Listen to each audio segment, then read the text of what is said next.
Bonjour, je vous retrouve pour un aperçu d'un drone. Alors sur la boîte c'est marqué que c'est 14+. Et dans les faits, il est un peu plus nerveux. Il a beau être tout petit. On le voit ici, hein, il tient dans la main. Hein.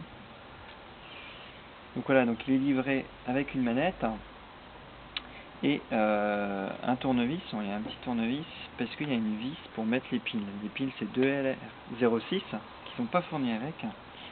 Et on a également 6 ailettes, 6 hélices en remplacement parce que c'est du consommable, c'est ce qui va s'abîmer le plus facilement.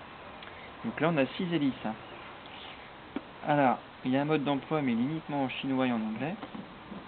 On a le câble USB pour pouvoir le recharger. Alors la recharge c'est vraiment minuscule, hein, c'est pas super pratique à mettre, on voit c'est vraiment tout petit. Et donc ça c'est un petit point négatif. Et voilà, et quand c'est chargé, ça passe au rouge. Ici il y aura un bouton rouge.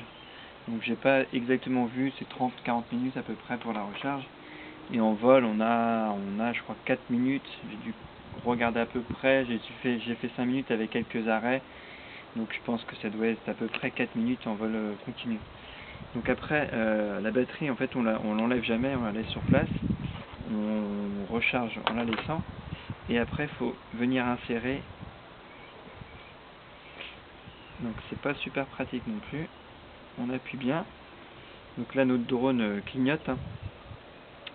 Après la manette, ça c'est pour démarrer, décoller.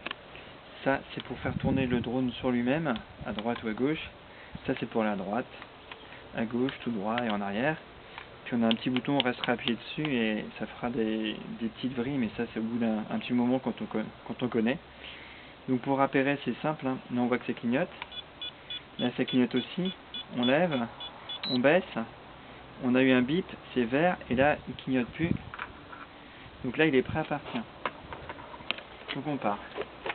Donc plein gaz, hein, donc je disais vers le haut, hop, on est parti. Là j'ai la direction fond du jardin. Je reviens. Donc là j'ai fait à peu près 30 mètres. Hein. On voit que c'est très maniable. Par contre, je le trouve quand même plus nerveux que j'en ai testé déjà d'autres, des plus petits, enfin des aussi petits que ça, avec 4 hélices. Et ça, je sais pas si c'est le fait qu'il y ait 6 hélices, mais il est nerveux. Donc là, il y a un petit peu de vent quand même, on le sent. Donc il faut vraiment essayer de faire ces petits drones dans des conditions idéales, hein, parce que sinon il part vite quand il y a un peu de vent, on a du mal à le tenir bien stable. Et bon, on voit bien que là, du coup, l'atterrissage n'était pas excellent, mais on voit que du coup ça craint pas non plus. Voilà, c'est quand même solide, hein. Ça, évidemment ça subira pas un énorme crash, mais sinon là par exemple il démarre, pas de souci. Hein. On repart donc.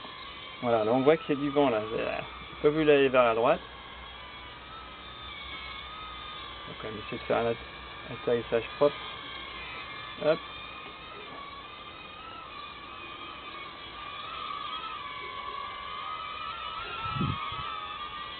Voilà, on voit quand même qu'on peut faire quelque chose de propre. Donc du coup il est plutôt sympa. Alors quand on va le chercher, surtout pas hésiter à couper la télécommande parce que des fois on a tendance à courir avec et si on rallume après vers le haut, ça va allumer les hélices, on risque de se faire un peu mal, bon, ça fait pas vraiment mal. Mais sait-on jamais, donc vaut mieux, moi je prends le réflexe de couper la télécommande, après il faut la rallumer, on remet vers le haut, vers le bas et puis c'est de nouveau tout de suite fonctionnel, comme ça au moins on évite les accidents. Donc voilà, et puis quand bon là il clignote parce que du coup il est plus raccordé, donc là je le raccorde. Donc là, hop, on voit bien qu'il ne clignote pas. Mais une fois les batteries sont vides, il va se remettre à clignoter et donc là faut mieux le poser assez rapidement parce que du coup il a tendance à couper les gaz vite fait. Hein. Et donc si on est en l'air à 30 mètres et qu'il commence à clignoter, descendez tout de suite parce que sinon il risque de couper en plein vol. Donc voilà, donc petit drone très sympa. Surtout si pas hésiter à aller assez quand même franchement pour le faire démarrer. Que si on va tout doucement, je trouve qu'il est un peu dur à. Voilà. Tout doucement, c'est limite plus vite. Donc un peu brusque pour démarrer. Et puis ça sera parfait après. Et puis voilà, je disais, on tourne sur lui-même. Enfin voilà, donc petit drone quand même super sympa. Merci pour votre attention et à bientôt pour un prochain test. Au revoir.